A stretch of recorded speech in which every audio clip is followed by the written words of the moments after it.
Hello दोस्तों, क्या हाल है। तारीख आज 14 अक्टूबर, दिन शनिवार, हिंदी तिथि अमावस्या। और क्योंकि आज शनिवार है तो शनिश्चरी अमावस्या है और आज सूर्य ग्रहण भी है। इसके समय सूतक वगैरह के बारे में भी आगे बातचीत करेंगे। आइए देखते हैं आज के मुख्य समाचार में देश भर की तमाम बड़ी खबरों पर नजर डालते हैं। देखिए, एक तो हमास इजराइल में जो जंग का मसला चल रहा है, इस बीच हमारे देश की राजधानी नई दिल्ली में भी हाई अलर्ट जारी कर दिया। यहूदी धार्मिक प्रतिष्ठानों और इजरायली दूतावास पर सुरक्षा भी बढ़ाई गई। इजराइल फिलिस्तीन विवाद पर उत्तर प्रदेश में भी अलर्ट जारी करते हुए मुख्यमंत्री योगी आदित्यनाथ ने सख्त निर्देश दिए और कहा कि कोई भी भारत के खिलाफ बोले तो तुरंत कार्रवाई करो। ये देखिए कुछ तस्वीरें। जम्मू कश्मीर में फिलिस्तीन के समर्थन में लोगों ने प्रदर्शन किया। अमेरिका इजराइल मुर्दाबाद के नारे भी लगाए। पोस्टरों पर लिखा कि गाजा में हमारे भाइयों बहनों को बचाओ। गाजा में हालात काफी खराब चल रहे हैं, वहां इंटरनेट सेवाओं को भी सस्पेंड कर दिया। इजराइल के संचार मंत्री ने निर्देश दिए। अब तक हजारों से ज्यादा लोगों की जान जा चुकी है। बताया जा रहा दोस्तों की गाजा में सुरंगों में छिपे हैं आतंकवादी और इधर इजरायली सेना ने नागरिकों से गाजा सिटी खाली करने के आदेश भी दिए। इजराइल ने खुद ये माना कि 24 घंटे में गाजा को खाली करना मुश्किल है। इस बीच हमास ने भी इजराइल की राजधानी पर फिर से रॉकेट दागे। इजराइल के तेल अवीव में फिर से इस बमबारी के बीच सायरन अलर्ट हुआ। नागरिकों के साथ बंकर में फंसे हुए हैं भास्कर के एक रिपोर्टर भी। इसी बीच मिडिल ईस्ट में यानी कि पश्चिम एशिया समेत पूरी दुनिया में मुसलमानों ने शुक्रवार को प्रदर्शन किया। लोगों ने गाजा पर इजराइल के जवाबी हवाई हमलों का विरोध किया। फिलिस्तीन के समर्थन में विशेष समुदाय ने प्रदर्शन करते हुए अमेरिका इजराइल के खिलाफ नारेबाजी की और फिलिस्तीनी झंडा भी लहराया। हमारे देश भारत में भी हैदराबाद, जम्मू कश्मीर और कई जगहों पर स्थानीय लोगों ने फिलिस्तीन के समर्थन में ये विरोध प्रदर्शन किया। गाजा में भी फिर से इजराइल ने देर रात एयर स्ट्राइक की, जिसमें 70 और लोगों की जान जाने की खबर है। ये दावा हमास ने किया। और इस बीच दोस्तों गाजा में 4 लाख से भी ज्यादा लोगों ने अपने घरों को छोड़ दिया। इजराइल ने युद्ध में सफेद फास्फोरस का इस्तेमाल भी किया। यूएन की रिपोर्ट में यह खुलासा हुआ। ईरानी लोगों ने भी फिलिस्तीन के समर्थन में प्रदर्शन किया। ईरान की सड़कों पर उतरे हजारों लोग, तस्वीरें आप देख सकते हैं। और कुछ फिलिस्तीनियों ने गाजा छोड़ने से इनकार कर दिया, कहा कि चाहे कुछ भी हो जाए हम यहीं पर रहेंगे। हमारे देश से भारत सरकार ने भी इस युद्ध के बीच ऑपरेशन अजय चलाया और इसके तहत पहली फ्लाइट इजराइल से लोगों को लेकर दिल्ली पहुंच चुकी है। 212 नागरिक सुरक्षित भारत लौटे, उनका स्वागत किया गया एयरपोर्ट पर। दोस्तों, इंसानों से ज्यादा टेक्नोलॉजी पर भरोसा करना इजराइल की इंटेलिजेंस एजेंसी मोसाद को भारी पड़ा। भले ही ये दुनिया की सबसे कामयाब इजरायली एजेंसी है, लेकिन फिर भी पड़ोस में ही मात खा गई हमास के हमलों में। आपको पता होगा इस हमले की शुरुआत में ही 5000 रॉकेट दागे थे हमास ने, लेकिन मोसाद को भनक तक नहीं लगी। जबकि इजराइल के पास आयरन डोम सिस्टम है जो 5 महीने में दूसरी बार फेल हुआ। ये एक ऐसा सिस्टम है जो एयर स्ट्राइक यानी कि आसमान से आने वाले रॉकेट को हवा में ही नष्ट कर सकता है, लेकिन इजराइल की ये तकनीक भी काम नहीं आई। और इन्हीं हालातों के बीच अमेरिकी विदेश मंत्री ने इजराइल के प्रधानमंत्री नेतन्याहू से मुलाकात की और कहा कि मैं खुद भी यहूदी हूँ, इजराइल में जो हुआ मैं उसे समझता हूँ। रक्षा मंत्री तेल अवीव भी पहुंचे। अच्छा, भारत में कुछ लोग जो फिलिस्तीन का समर्थन कर रहे हैं, देखिए कर्नाटक के एक युवक ने भी ये सपोर्ट में व्हाट्सएप स्टेटस लगाया। कर्नाटक पुलिस ने इसे हिरासत में ले लिया। तो इसे ध्यान रखें, व्हाट्सएप वगैरह पर, सोशल मीडिया पर ऐसे कंटेंट शेयर ना करें, है ना। तो ये इजराइल का लेटेस्ट अपडेट चल रहा। और चलिए आगे बढ़ते हैं खबरों में। देखिए, G20 के बाद प्रधानमंत्री नरेंद्र मोदी ने P20 समिट का उद्घाटन किया और इसमें पीएम ने कहा कि P20 समिट संसदीय प्रथाओं का महाकुंभ है। आतंकवाद की परिभाषा को लेकर सहमति न बन पाना दुखद है। कनाडा की स्पीकर इस समिट में नहीं आई क्योंकि भारत कनाडा विवाद जो हुआ था हाल ही में। लेकिन आतंकवाद को लेकर पीएम ने कहा कि भारत दशकों से सीमा पार आतंकवाद का शिकार है। दुनिया को तो अब एहसास हो रहा है। मेक्सिको सीनेट के अध्यक्ष ने पीएम मोदी को राखी भी बांधी। ये कुछ तस्वीरें आप देख सकते हैं। पीएम ने कहा कि आज दुनिया ने माना भारत के युवाओं के कारण ये सदी भारत की होगी। अब हमारी ओर देख रही है दुनिया। चलिए अगली बड़ी खबरें। सरकार का फैसला, लैपटॉप के आयात के लिए नहीं लेना होगा लाइसेंस। आयात किए जाने वाले उत्पादों की सिर्फ निगरानी की जाएगी। जी हाँ, इस नए आदेश, नए नियम के मुताबिक लैपटॉप, कंप्यूटर, इलेक्ट्रॉनिक्स वगैरह इस तरह के आइटम के इंपोर्ट के लिए अब लाइसेंस लेने की जरूरत नहीं पड़ेगी। कोई दुकानदार, कारोबारी अगर इन्हें बाहर के देशों से भी मंगाता है तो भी अब लाइसेंस नहीं लेना पड़ेगा, जबकि पहले सरकार ने लाइसेंस लेना अनिवार्य किया था। और हमारे देश में इलेक्ट्रिक व्हीकल को बढ़ावा देने के लिए भी सरकार ने नया प्लान बनाया है। गवर्नमेंट का कहना कि इलेक्ट्रिक वाहनों के स्थानीय उत्पाद को बढ़ावा दिया जाएगा और इसके लिए नई नीति भी बनाई जा रही है, ताकि मतलब हमारे देश में इलेक्ट्रिक व्हीकल की मैन्युफैक्चरिंग, लोकल प्रोडक्शन को बढ़ावा मिले, जिससे भारत के ही युवाओं को, लोगों को रोजगार मिल पाएगा। अच्छा, भारत का एक और बिग अचीवमेंट देखिए आप। लद्दाख के सियाचिन में 15,500 फीट से भी ज्यादा ऊंचाई पर पहला मोबाइल टावर लगाया गया। उद्योगपति आनंद महिंद्रा ने इसे चंद्रयान 3 के विक्रम लैंडर जितना अहम बताया और ये वाकई में भारत के लिए एक बड़ी उपलब्धि भी है, इतनी ऊंचाई पर मोबाइल टावर और सिग्नल कनेक्टिविटी बनाना। चलिए खबर है, रक्षा मंत्रालय का अच्छे काम दिखाने के लिए सेल्फी पॉइंट बनाने का आदेश, पीएम मोदी की फोटो अनिवार्य होगी। रक्षा मंत्रालय ने निर्देश जारी करते हुए कहा कि देश के प्रमुख शहरों में उसके सभी विभागों और संगठनों द्वारा रक्षा क्षेत्र में किए गए अच्छे कामों को दिखाने के लिए जियो टैग किए गए सेल्फी पॉइंट बनाए जाएं। ये एक झांकी की तरह होंगे। सभी जगहों पर पीएम मोदी की तस्वीर भी अनिवार्य होगी। और वहीं आज 14 अक्टूबर को प्रधानमंत्री नरेंद्र मोदी मुंबई के जियो वर्ल्ड सेंटर में 141वें आईओसी सत्र का उद्घाटन भी करेंगे। आईओसी यानी अंतर्राष्ट्रीय ओलंपिक समिति इसके सत्र का उद्घाटन करेंगे। मुंबई के जियो वर्ल्ड सेंटर में इसकी तैयारियां भी पूरी हो चुकी हैं। और बड़ी खबर देखिए, चुनाव के माहौल के बीच बड़ा घोटाला पकड़ा गया कर्नाटक कर्नाटक के बंगलुरु में एक घर में 42 करोड़ रुपए केस मिले। 22 बॉक्स में भरकर बेड के नीचे रखे थे। बीआरएस बोली कि ये कांग्रेस का पैसा है और ये रकम एक पूर्व महिला पार्षद अश्वत्थम्मा, उनके पति, बेटी और बहनोई के खिलाफ हुई छापे की कार्रवाई में मिली है। देखिए मतलब नेता लोग कितना गड़बड़ घोटाला घपला करते हैं, ये हकीकत है। चलिए खबर है, केंद्रीय मंत्री किरेन रिजिजू मिजोरम राज्य के लिए भाजपा के चुनाव प्रभारी होंगे। 2 सह प्रभारी भी बनाए गए। खबर है, नासा का स्पेस क्राफ्ट एस्टेरॉयड की 6 साल की यात्रा पर रवाना हुआ। स्पेस एक्स ने केनेडी सेंटर से इसे लॉन्च किया। दिल्ली के सांसद संजय सिंह की जुडिशियल कस्टडी 27 अक्टूबर तक बढ़ाई गई। कोर्ट से निकलते ही कहा कि मोदी इंडिया नहीं अडानी के पीएम है। दिल्ली शराब नीति केस में जो हाल ही में आम आदमी पार्टी सांसद संजय सिंह को जो हिरासत में लिया गया था, उनकी हिरासत को 14 दिन और बढ़ा दिया। अच्छा, बड़ी खबर देखिए, मुंबई हाईकोर्ट का फैसला, महिलाओं का छोटे कपड़े पहनकर डांस करना अश्लीलता नहीं है। एक ऐसे ही मामले की सुनवाई करते हुए हाईकोर्ट ने एफआईआर भी रद्द कर दी। पुलिस ने नागपुर के रिजोर्ट में रेड की थी और उस दौरान महिलाओं पर जो एफआईआर दर्ज थी उसको हटा दिया है। चुनाव आयोग का बड़ा आदेश, विधानसभा चुनाव में 40 लाख खर्च कर सकेंगे प्रत्याशी। नकद सिर्फ 10,000 रुपए ही खर्च करने की अनुमति होगी और चुनाव खर्च करने के लिए अलग से नया बैंक खाता भी खुलवाना होगा। जो भी प्रत्याशी विधानसभा चुनाव लड़ रहे हैं उन सभी के लिए ये नए नियम जारी कर दिए हैं। अच्छा, बड़ी खबर देखिए, दिल्ली के इतिहास में पहली बार मध्य रात्रि तक मनेगी दुर्गा पूजा। रात 12 बजे तक परंपरा और धार्मिकता होगी जीवंत। इस बार दिल्ली वासियों की मांग को देखते हुए रात 10 बजे की बजाय रात 12 बजे तक दुर्गा पूजा के धार्मिक कार्यक्रमों के आयोजनों को मंजूरी दे दी है दिल्ली की केजरीवाल सरकार ने। अच्छा, और वहीं आज 14 अक्टूबर को सूर्य ग्रहण भी होगा। ये साल का आखिरी सूर्य ग्रहण है और क्योंकि ये सूर्य ग्रहण शनिश्चरी अमावस्या पर लग रहा है, जो कि पितृपक्ष की अंतिम अमावस्या भी है, इसीलिए आज का ये सूर्य ग्रहण बहुत ही ज्यादा महत्वपूर्ण होगा। भले ही दोस्तों ये आखिरी सूर्य ग्रहण भारत में नहीं दिखाई देगा, इसीलिए इसका सूतक काल तो मान्य नहीं होगा, लेकिन इस सूर्य ग्रहण का ज्योतिषीय पौराणिक मान्यताओं के मुताबिक प्रभाव भारत में भी देखने को मिलेगा। इस सूर्य ग्रहण की समय अवधि की बात करें तो ये सूर्य ग्रहण आज रात में 8:34 पर शुरू होगा, जो कि रात में ही 2:25 पर समाप्त होगा, यानी 2:25 AM 15 अक्टूबर पर समाप्त होगा। ये सूर्य ग्रहण मुख्य रूप से अफ्रीका, उत्तरी अमेरिका, दक्षिण अमेरिका, अटलांटिक, अंटार्कटिका में दिखाई देगा। और आज सूतक काल न होने की वजह से पूरे दिन कर सकेंगे सर्व पितृ मोक्ष अमावस्या से जुड़े शुभ काम। आज के दिन आपको दान पुण्य जरूर करना चाहिए कुछ न कुछ, और जो लोग अपने पितरों का श्राद्ध करना चाहते हैं उनके लिए भी आज का दिन खास विशेष है। हालांकि सूर्य ग्रहण के दौरान आपको कुछ काम ऐसे नहीं करने चाहिए, जैसे अपनी खुली आंखों से ग्रहण को ना देखें, और भी ज्योतिषीय मान्यताओं के मुताबिक इस सूर्य ग्रहण का प्रभाव किन किन राशियों पर पड़ेगा वगैरह वगैरह के बारे में जानकारी मैंने DLS न्यूज पर अलग अलग 2-3 वीडियो में बता रखी है, तो आप हमारे चैनल पर जाकर के देख सकते हैं क्या काम करने क्या नहीं करने, राशियों पर क्या प्रभाव पड़ेगा, इसका सारे डिटेल्स आप DLS न्यूज चैनल पर देख लीजिएगा। ठीक है, और चलिए आगे बढ़ते हैं बड़ी खबरों में। देखिए आप, गृह मंत्री अमित शाह ने बड़ी घोषणा कर दी है, अगले 5 सालों में देश के हर शहर में एक सहकारी बैंक होगा। और वहीं केंद्रीय मंत्री हरदीप सिंह पुरी का भी कहना है कि हमारे देश में जल्द ही दुनिया का दूसरा सबसे बड़ा मेट्रो नेटवर्क भी बनेगा। भारत का मेट्रो लगातार इतनी रफ्तार से विकास कर रहा है। बड़ी खबर देखिए, अब नहीं दिखेंगी ये 14 NBFCs यानी कि नॉन बैंकिंग फाइनेंशियल कंपनीज। इन्होंने अपने रजिस्ट्रेशन सर्टिफिकेट भी सरेंडर कर दिए हैं। RBI के शिकंजे के बाद ये 14 NBFCs यूं कह सकते हैं कि बंद हो चुकी हैं। उनमें कौन कौन सी कंपनीज शामिल हैं, जिसकी लिस्ट भी आप देख सकते हैं। यानी इन कंपनी से अब आपको लोन नहीं मिलेगा, फाइनेंस से जुड़ी दूसरी सुविधाएं भी नहीं मिलेगी। चलिए बड़ी खबर है दोस्तों, अब जोमेटो से पार्सल भी डिलीवर होंगे। एक्सट्रीम सर्विस शुरू की है जोमेटो ने अपनी। जोमेटो स्विगी जिससे आप खाने पीने की चीजें तो मंगाते हो, अब जोमेटो आपको पार्सल डिलीवरी सर्विस भी देगा। और एक खबर देखिए, जोमेटो और मैकडोनाल्ड्स को गलत खाना डिलीवर करना पड़ा महंगा, उपभोक्ता फोरम ने लगाया 1 लाख रुपए का जुर्माना भी। अच्छा, राजधानी दिल्ली के एम्स में 24 घंटे मिलेगी इलेक्ट्रिक वाहनों की सुविधा। साइकिलों के रखरखाव के लिए एक नया मोबाइल ऐप भी बनाया जाएगा। हरियाणा पुलिस की नई एडवाइजरी जारी, SP रात को जांचेंगे थानों की हाजिरी, क्राइम शीट पर भी देंगे रिमार्क। और हरियाणा सरकार की एक और नई पहल, अब आपके सिर पर भी होगी छत। हरियाणा सरकार की इस योजना के तहत लोगों को पक्का मकान घर मिल सकेगा। दरअसल हरियाणा में रहने वाले लोगों के लिए हरियाणा के मुख्यमंत्री मनोहर लाल खट्टर सरकार की तरफ से ये नई योजना निकाली गई है। मुख्यमंत्री शहरी आवास योजना इसका नाम है, जैसे प्रधानमंत्री आवास योजना है ना, वैसे ही इस योजना के तहत घुमंतु जाति के लोगों को, जैसे गाडोलिया वगैरह होते हैं, लुहार, ऐसे लोगों को सरकार घर मुहैया कराएगी। इस योजना के लिए पात्रता की क्या शर्तें हैं देख सकते हैं आप, वार्षिक आय 1,80,000 तक वगैरह वगैरह। और इस योजना का लाभ उठाने के लिए इस वेबसाइट पोर्टल पर ऑनलाइन अप्लाई करना होगा, है ना। और खेल समाचार पर खबर है, फिलिस्तीनियों की धमकी के बाद टीम इंडिया की सुरक्षा बढ़ाई गई। Bharat Pakistan world cup match के लिए 12,000 सुरक्षा कर्मी तैनात किए गए। आज गुजरात के अहमदाबाद में नरेंद्र मोदी स्टेडियम में भारत पाकिस्तान के बीच वर्ल्ड कप मैच खेला जाएगा। और क्रिकेट फैंस की सुविधा के लिए रेलवे की तरफ से भी आज एक और स्पेशल ट्रेन चलाई जाएगी। इस महामुकाबले में भारत पाकिस्तान के बीच जोरदार भिड़ंत होगी। सभी भारतीयों को खास करके क्रिकेट का तो बेसब्री से इंतजार रहता ही है, और वो भी भारत पाकिस्तान के बीच मैच हो तो फिर कहना ही क्या, किसी त्योहार से भी ज्यादा खुश होते हैं भारतीय। दोपहर 2 बजे भारतीय समय अनुसार ये मैच शुरू होगा। संभावित प्लेइंग 11 की बात करें तो शुभमन गिल को वापस मौका मिल सकता है, अश्विन, शार्दुल या समी को भी मौका मिल सकता है। हालांकि क्रिकेट फैंस के लिए एक बुरी खबर है दोस्तों, भारत पाकिस्तान मैच पर बारिश का साया मंडरा सकता है। मौसम विभाग की तरफ से जानकारी दी गई कि बारिश की वजह से अगर ज्यादा हुई तो मैच रद्द भी हो सकता है। और कल वाले मैच में वर्ल्ड कप में न्यूजीलैंड की लगातार तीसरी दूसरी जीत रही, बांग्लादेश को 8 विकेट से हराया। विलियमसन और मिचेल ने 50 लगाई। अच्छा, और वहीं दोस्तों आज तो सूर्य ग्रहण है और कल से नवरात्रि भी शुरू हो जाएगी, शारदीय नवरात्रि। ऐसे में नवरात्रि घट स्थापना और व्रत के लिए कुछ जरूरी बातें आपको जान लेनी चाहिए। रविवार से शुरू होगी दुर्गा पूजा और इस बार बहुत ही दुर्लभ संयोग में नवरात्रि मनेगी। 9 शुभ योग में शुरू होगी नवरात्रि। खरीदारी, निवेश और नई शुरुआत के लिए 15 से लेकर 23 अक्टूबर तक हर दिन बहुत ही शानदार शुभ मुहूर्त रहेगा। अगर आप कोई नया काम शुरू करना चाहते हैं, कोई नई खरीदारी करना चाहते हैं, ज्वेलरी वगैरह, तो नवरात्रि के 9 ही दिनों में आप ये कर सकते हैं। और इस नवरात्रि पर घट स्थापना का शुभ मुहूर्त रहेगा सुबह 6:21 से सुबह 10:12 तक। और अभिजीत मुहूर्त का समय भी आप देख सकते हैं 11:44 से 12:30 तक। इस दरमियान आप माँ दुर्गा की पूजा कर सकते हैं, घट स्थापना कर सकते हैं। अच्छा दोस्तों, अभी तो अपन कुछ और महत्वपूर्ण और काम की खबरें देखेंगे, लेकिन वीडियो में आगे बढ़ने से पहले आज के मौसम समाचार पर नजर डाल लेते हैं। और एक छोटी सी रिक्वेस्ट आपसे ये कि अगर आपने DLS न्यूज चैनल को अभी तक भी सब्सक्राइब नहीं कर रखा ना, तो सब्सक्राइब करके बेल आइकन दबा दो और इस वीडियो पर एक छोटा सा प्यार भरा दिल से लाइक भी कर देना, ताकि आप और मैं आपस में जुड़े रहेंगे और रोजाना काम की खबरें शेयर करते रहेंगे। चलिए मौसम की बात करें तो उत्तर प्रदेश समेत कुछ राज्यों में फिर से हल्की मध्यम बारिश के आसार बन रहे हैं। हिमालयी इलाकों में पश्चिमी विक्षोभ सक्रिय होने के चलते IMD यानी कि भारतीय मौसम विज्ञान विभाग ने अनुमान लगाया 15 से 17 अक्टूबर के बीच उत्तराखंड, हरियाणा, उत्तर प्रदेश और राजस्थान के कुछ अलग अलग जिलों में हल्की बारिश होने की संभावना है। राजस्थान में देखिए 15 अक्टूबर से बदलेगा मौसम। गंगानगर, हनुमानगढ़ एरिया में बारिश हो सकती है। जयपुर समेत 7 जिलों में बदलेगा मौसम। सिक्किम में जो हाल ही में बाढ़ आई उसमें अब तक 91 लोगों की जान चली गई और एक्सपर्ट का तो ये भी कहना है कि लहोनक में बहुत पानी आ रहा है, इसके चलते दोबारा बाढ़ आ सकती है। स्काईमेट वेदर की रिपोर्ट के मुताबिक अगले 24 घंटों के दौरान मौसम की संभावित गतिविधियां क्या रह सकती हैं, जिसकी जानकारी भी आप स्क्रीन पर देख सकते हैं। और वहीं खबर है दोस्तों, इजराइल हमास जंग के चलते दुनिया में 5 गुना तेल की कीमत बढ़ सकती है। भारत में भी आने वाले कुछ दिनों में पेट्रोल डीजल महंगा हो सकता है, क्योंकि क्रूड ऑयल $4 महंगा हो चुका ऑलरेडी। और देखिए सोने के भाव में भी अब तक 1100 रुपए का उछाल देखा गया इस इजराइल हमास जंग के बाद। अभी 10 ग्राम गोल्ड का ताजा रेट क्या चल रहा है तो देखिए आप, MC एक्सपर्ट सोने का भाव 59,000 रुपए प्रति 10 ग्राम चल रहा, जबकि चांदी 1600 रुपए की मजबूती के साथ 70,700 रुपए के स्तर पर चल रही है। वहीं दिल्ली के सराफा बाजार में इसका रेट 73,200 रुपए प्रति किलोग्राम चल रहा है, 200 रुपए की तेजी के साथ, है ना। और चलिए कुछ एजुकेशनल खबरें देखते हैं फटाफट से। देखिए 11 मार्च से शुरू होगी गुजरात बोर्ड की 10वीं 12वीं की परीक्षाएं। टाइम टेबल जारी हुआ, पूरा शेड्यूल आप ऑफिशियल बोर्ड पोर्टल पर देख लीजिएगा। और एक नया नियम सरकारी स्कूलों में टीचर्स बनने के लिए देखिए आप, अब टीचर बनने के लिए करना होगा 4 साल का ITEP कोर्स। B.Ed केवल एकेडमिक रहेगा, NTA लेगा ये टेस्ट। जी हाँ, जल्दी सरकार इस तरह का नया नियम लागू करने जा रही है। अब सरकारी स्कूलों में टीचर बनने के लिए B.Ed कोर्स मानक नहीं होगा। National council for teacher education यानी कि NCTE की तरफ से ये नया कोर्स तैयार किया गया, जिसे इंटीग्रेटेड टीचर्स एजुकेशन प्रोग्राम यानी ITEP नाम दिया गया। ये कोर्स 4 साल का होगा। हालांकि ये नया सिस्टम जो साल 2030 के बाद लागू होगा। इसके बाद ITEP कोर्स की मदद से ही देश में शिक्षकों की भर्तियां की जाएगी। हालांकि अभी तक B.Ed कोर्स जो है वो जारी रहेगा, ठीक है ना। ये सरकार का फ्यूचर प्लान है मतलब। अच्छा, और एक अपडेट देखिए छात्र छात्राओं के लिए, अब कॉलेजों में भी होगी लाइफ स्किल कोर्स की पढ़ाई, जैसे कम्युनिकेशन, बोलने का ढंग, social media presence, personal finance वगैरह। ये चीजें मतलब अब आपको कॉलेजों में भी सिखाई जाएगी। जल्द ही देश भर के कॉलेजों में ये लाइफ स्किल कोर्स भी शुरू किए जाएंगे, पढ़ाए जाएंगे। यूनिवर्सिटी ग्रांट्स कमीशन यानी कि UGC की तरफ से इस प्लान के लिए 10 सदस्यों की एक टीम का गठन किया गया, जो कि जल्द ही इसका सिलेबस तैयार करेगी। इतना ही नहीं दोस्तों, इसके अलावा भी बच्चों को artificial intelligence, AI, machine learning, critical thinking के बेसिक्स भी सिखाए जाएंगे। और वहीं देखिए 10वीं 12वीं के स्टूडेंट्स के लिए बड़ी खबर है। CBSE ने प्रैक्टिकल एग्जाम की डेट शीट जारी कर दी है। 30 से ज्यादा छात्र होने पर 2 से 3 सेशन में होगी परीक्षा। अब इस संबंध में ज्यादा जानकारी आप CBSE के ऑफिशियल पोर्टल पर चेक कर सकते हैं। 14 नवंबर से शुरू होंगे ये प्रैक्टिकल एग्जाम, है ना। और वहीं सरकारी नौकरी पर अपडेट है। राजस्थान में एनिमल अटेंडेंट की 5,934 वैकेंसी निकली है। 10वीं पास युवाओं को भी मौका है। महिलाओं को उम्र में 5 साल की छूट अलग से मिलेगी। इस वैकेंसी में फॉर्म भरना कल से शुरू हो चुके हैं। 11 नवंबर इसकी लास्ट डेट है, तब तक आप भी ऑनलाइन फॉर्म भर सकते हैं। RSMSSB के ऑफिशियल पोर्टल के जरिए आप ऑनलाइन अप्लाई कर पाएंगे। ठीक है, कुछ और एजुकेशनल अपडेट्स हैं, आगे देखेंगे अपन। फिलहाल देखिए आप अगली खबर, आचार संहिता का उल्लंघन करने वालों पर लगाम कसेगा C-विजिल ऐप। कोई भी व्यक्ति इस मोबाइल ऐप के जरिए ऑनलाइन शिकायत कर सकते हैं। अगर आपको चुनाव इलेक्शन के दौरान कोई भी गड़बड़, घोटाला, धोखाधड़ी, फर्जीवाड़ा पाया जाता है तो तुरंत C-विजिल मोबाइल ऐप पर कंप्लेन कर पाएंगे, फोटो वीडियो के साथ में अपलोड करके, है ना। और बम्बई हाईकोर्ट ने देखिए एक विधवा बुआ को सौंपी भतीजे की कस्टडी। हाईकोर्ट की बेंच ने कहा कि मां मनोरोगी और पिता गुस्सेल हैं, लेकिन बच्चे का महिला से भावनात्मक लगाव है। बिहार के सब्जी उत्पादकों के लिए खुशखबरी है, फसल नुकसान पर मिलेगी अनुदान राशि भी। बिहार सरकार की ये नई पहल है। जैसे किसानों को उनकी फसल खराब होने के बाद मुआवजा मिलता है ना, वैसे ही अब मुआवजे की धनराशि सब्जी बोने वाले किसानों को भी मिलेगी। बिहार सरकार की तरफ से ये किसानों के लिए बड़ा फैसला लिया गया। और वैसे खबर देखिए आप, नोएडा में किसान भाई लोगों ने एक बार फिर से प्रदर्शन किया। किसान नेता पनव खटाना पर मुकदमा से भी किसानों में आक्रोश नजर आया। बोले विकसित भूखंड या उसके बराबर मुआवजा देना होगा। ये देख सकते हैं आप किसानों की कुछ तस्वीरें प्रदर्शन करते हुए। और खबर है छत्तीसगढ़ बिलासपुर से राजधानी दिल्ली के बीच 31 अक्टूबर से सीधी उड़ान सेवा शुरू होगी। सप्ताह में 3 दिन चलेगी एयरलाइंस एयर की ये फ्लाइट। हरियाणा के मुख्यमंत्री मनोहर लाल खट्टर 16 अक्टूबर को कैथल आएंगे। यहाँ मेडिकल कॉलेज का शिलान्यास करेंगे। सांपन खेड़ी में जनसंवाद से जुड़ी समस्याएं भी सुनेंगे। बिहार सरकार ने कर्मचारियों के प्रमोशन पर कैबिनेट बैठक में बड़ा फैसला लिया। अब कर्मचारियों को कार्यभारी प्रभार भी मिल सकेगा, जिससे कि कर्मचारियों की सैलरी और सुविधाएं बढ़ेगी। और SC/ST के लिए भी एक बड़ा फैसला लिया है। दरअसल 7 साल से प्रमोशन की राह देख रहे बिहार के सरकारी कर्मचारियों को आखिरकार राहत मिली है। अब कर्मचारियों को अतिरिक्त कार्यभार कार्य प्रभारी के रूप में मिलेगा। ये एक तरह से प्रमोशन की वैकल्पिक व्यवस्था ही है। ये प्रभार मिलने के बाद उनका वेतनमान सुविधाएं वगैरह तो बढ़ेगी, है ना। अभी प्रदेश में जो 5 लाख से भी ज्यादा सरकारी कर्मचारी हैं, उनके लिए नीतीश कुमार की कैबिनेट बैठक में ये बड़े फैसले लिए गए। SC/ST के लिए भी क्या है जानकारी आप देख सकते हैं स्क्रीन पर। 2016 से लंबित प्रमोशन का रास्ता साफ हुआ बिहार सरकार के सरकारी कर्मचारियों का। अच्छा, कैबिनेट के कुछ और अन्य फैसलों के हाइलाइट्स भी आप देख सकते हैं जो बिहार गवर्नमेंट ने लिए। चलिए खबर है दोस्तों, अप्रवासी उत्तराखंड वासियों के लिए गठित हुआ विशेष प्रकोष्ठ। उत्तराखंड के मुख्यमंत्री पुष्कर सिंह धामी ने लंदन दौरे के दौरान ये घोषणा की थी। अब शासन के अधिकारियों को कुछ नई जिम्मेदारियां भी दी गई। ये आदेश आप देख सकते हैं इस संबंध में उत्तराखंड सरकार का। अच्छा, टेक्नोलॉजी से जुड़े कुछ अपडेट देखिए दोस्तों। हाल ही में जो इंस्टाग्राम ने ट्विटर की तरह थ्रेड्स मोबाइल ऐप लॉन्च किया ना, उस पर एक्स का एक बड़ा फीचर आ चुका है। यूजर्स फ्री में पोस्ट को एडिट कर पाएंगे और थ्रेड्स में अब ऑडियो पोस्ट भी कर सकेंगे यूजर्स। एडिट फीचर भी रोल आउट कर दिया है, जबकि ट्विटर में ये फीचर केवल प्रीमियम यूजर्स को मिलता है। और एक अपडेट है व्हाट्सएप को लेकर। 24 अक्टूबर के बाद कई सारे मोबाइल फोन्स पर व्हाट्सएप चलना बंद हो जाएगा। जो काफी पुराने ऑपरेटिंग सिस्टम पर चल रहे मोबाइल फोन हैं, उन पर व्हाट्सएप सपोर्ट बंद हो जाएगा। जो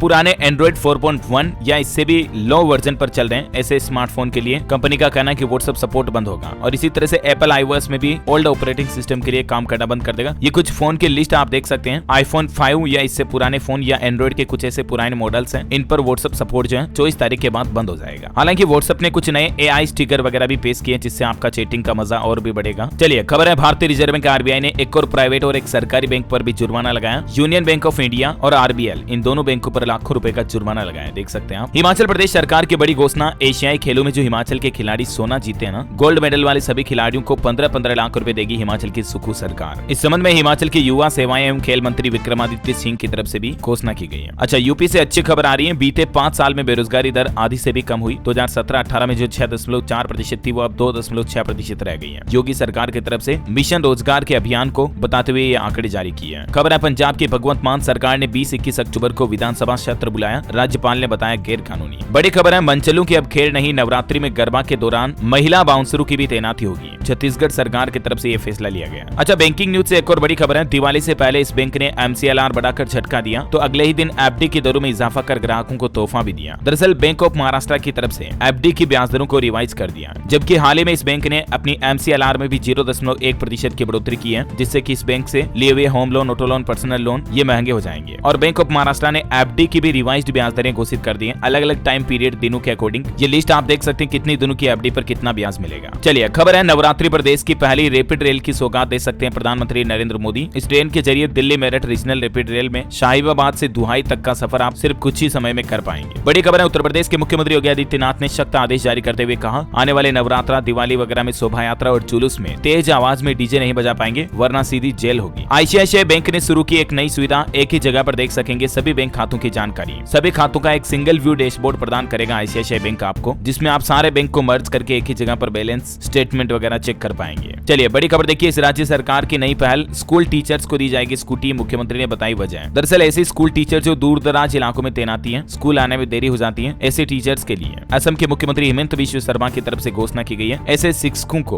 50,000 स्कूटी देने का प्लान बनाया असम सरकार ने। अच्छा, बड़ी खबर देखिए, झारखंड में SC/ST विद्यार्थियों को मिलेगी साइकिल की राशि, सामान्य श्रेणी के छात्रों को करना होगा इंतजार। झारखंड के स्कूली छात्र छात्राओं के लिए बड़ी खुशखबरी है ये। अनुसूचित जाति और अनुसूचित जनजाति और OBC यानी अन्य पिछड़ा वर्ग के छात्र छात्राओं को सरकार ने साइकिल की धनराशि देने का फैसला किया है। जल्द ही इसके लिए टेंडर जारी किया जाएगा और या तो साइकिल वितरित की जाएगी या पैसे दिए जाएंगे। झारखंड में सरकार ने मुख्यमंत्री पंचायत प्रोत्साहन पुरस्कार योजना की भी शुरुआत की है। इस योजना के तहत पंचायतों को 10 से 20 लाख रुपए तक की प्रोत्साहन राशि मिलेगी। ऐसी पंचायतों को जिन्होंने काम अच्छा किया, बेहतर किया है, ऐसी सभी पंचायतों को ये इनामी धनराशि के रूप में प्रोत्साहन राशि दी जाएगी। अच्छा, मार्केट से खबर है, अडानी हिंडनबर्ग मामले में सुनवाई 20 अक्टूबर तक टली। अडानी ग्रुप के 9 शेयरों में गिरावट हुई, एंटरप्राइजेज का शेयर तकरीबन 2% गिरा। वहीं स्पाइस जेट कंपनी में हिस्सेदारी खरीदेंगे राकेश गंगवाल। एयरलाइन के साथ इस बातचीत के बाद स्पाइस जेट का स्टॉक भी तकरीबन 20% बढ़ा। हरियाणा में एजुकेशनल वॉलंटियर्स यानी कि टीचर्स के लिए मानदेय को बढ़ाने की भी घोषणा कर दी है। 10,000 रुपए से बढ़ाकर सीधा 14,000 रुपए किया जाएगा वेतन। गेस्ट टीचर्स को हरियाणा सरकार ने ये बड़ा तोहफा दिया और इसके साथ ही एक फैसला ये भी लिया गया कि मृत्यु के बाद आश्रितों को इतने वर्षों तक मिलेगा पूरा वेतन। दरअसल हरियाणा सरकार में जो गेस्ट टीचर्स हैं, नवरात्रा से पहले ये बड़ी घोषणा कर दी हरियाणा सरकार ने ऐसे सभी अध्यापकों शिक्षकों के लिए। सरकारी स्कूलों में कार्यरत अतिथि अध्यापकों की मृत्यु हो जाती है अगर, तो आश्रितों को 58 साल की आयु तक पूरा वेतन मिलेगा। चलिए खबर है, जम्मू कश्मीर में एक नया नियम लागू हो चुका है। अब सरकार की मंजूरी के बिना नहीं बदले जा सकेंगे डीएसपी रैंक तक के अधिकारी। पुलिस प्रमुखों को दिया निर्देश। उत्तर प्रदेश में दशहरा पर 3 दिन की छुट्टी रहेगी।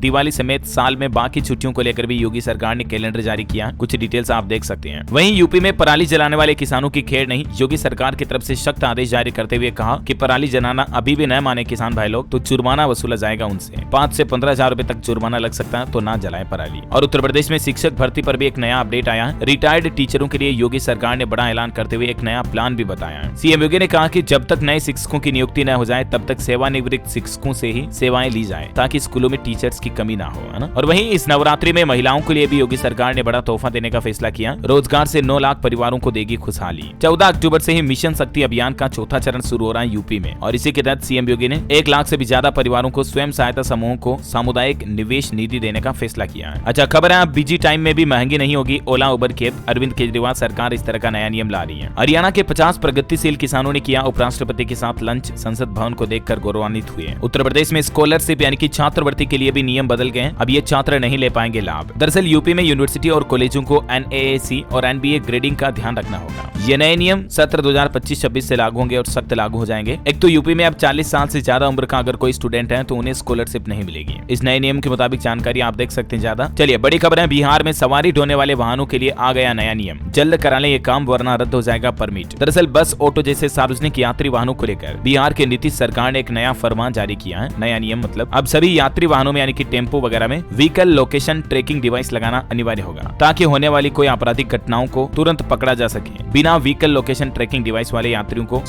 यात्री वाहनों को परमिट जारी नहीं किया जाएगा ना। चलिए बड़ी खबर देखिए, भूमिहीन लोगों को अपना घर बनाने में मदद करेगी सरकार। जमीन खरीदने के लिए 60-60 हजार रुपए दिए जाएंगे। ये भी बिहार सरकार ने ही बहुत ही अच्छा फैसला लिया। इस योजना के बारे में जानकारी ज्यादा आप देख सकते हैं स्क्रीन पर। चलिए ऑटो इंडस्ट्री से खबर है दोस्तों, वोल्वो की C40 रिचार्ज EV 1.5 लाख रुपए तक महंगी हुई। फुल चार्ज पर कंपनी ने 530 किलोमीटर की रेंज का दावा भी किया है। एक श्रद्धांजलि, बॉलीवुड एक्ट्रेस भैरवी वेद का 67 साल की उम्र में निधन हो चुका है। ईश्वर इनकी आत्मा को शांति दे। अच्छा एजुकेशन पर एक और अपडेट है। हरियाणा में HTET परीक्षा 2 व 3 दिसंबर को होगी। HBSE की तरफ से शेड्यूल जारी किया गया। 2 को लेवल 3 और 3 तारीख को लेवल 1-2 पेपर का एग्जाम होगा। बिहार बोर्ड इंटर परीक्षा फॉर्म भरने की लास्ट डेट बढ़ी। 17 अक्टूबर तक छात्र छात्राएं भर सकते हैं फॉर्म। मध्य प्रदेश में राज्य सेवा परीक्षा 2022 मेंस की तारीख आगे बढ़ाई गई। अब दिसंबर में होगा एग्जाम। गुजरात सरकार ने 10वीं 12वीं के बोर्ड एग्जाम पैटर्न में कुछ बड़े बदलाव किए हैं। नंबर सिस्टम वगैरह में, जिसकी जानकारी भी आप देख सकते हैं। वस्तुनिष्ठ प्रश्न वगैरह, और इसको लेकर ज्यादा डिटेल्स आप इस सिलेबस के बारे में ऑफिशियल पोर्टल पर चेक कर लीजिएगा ना। और वही खबर है, पंजाब के पटियाला में खुलेगी 1000 खेल नर्सरियां। खेल मंत्री ने 45वीं AIESCB एथलीट मीट का उद्घाटन करते हुए यह घोषणा की। और युवाओं के लिए एक और अपडेट है, इस साल कैंपस सिलेक्शन के लिए कॉलेजों में नहीं जाएगी इन्फोसिस कंपनी। CFO बोले कि अभी जरूरत नहीं है। पिछले साल 50,000 इंजीनियरिंग फ्रेशर्स रिक्रूट किए थे। और चलिए आज के राशिफल पर भी नजर डाल लेते हैं। देखिए मेष राशि वालों को मिलेगा सितारों का लाभ। सिंह और वृश्चिक राशि वाले नौकरी पेशा लोगों के लिए भी आज का दिन अच्छा रहेगा। कर्क राशि के लोग नकारात्मक विचारों से बचें और तुला राशि के लोग अपनी कमजोरियां दूर करेंगे तो बेहतर होगा। और हाँ चलिए आज का रियलस माइंड क्विज क्वेश्चन है, एक जनरल नॉलेज का प्रश्न है। उत्तर प्रदेश का भारत के चावल उत्पादक राज्यों में कौन सा स्थान है? 4 ऑप्शन देता हूँ, प्रथम, द्वितीय, चतुर्थ या पंचम। First, second, third, fourth. ABCD which is right option, let me know in the comment box. सही जवाब देने वाले लोगों को रैंडमली सेलेक्ट होने पर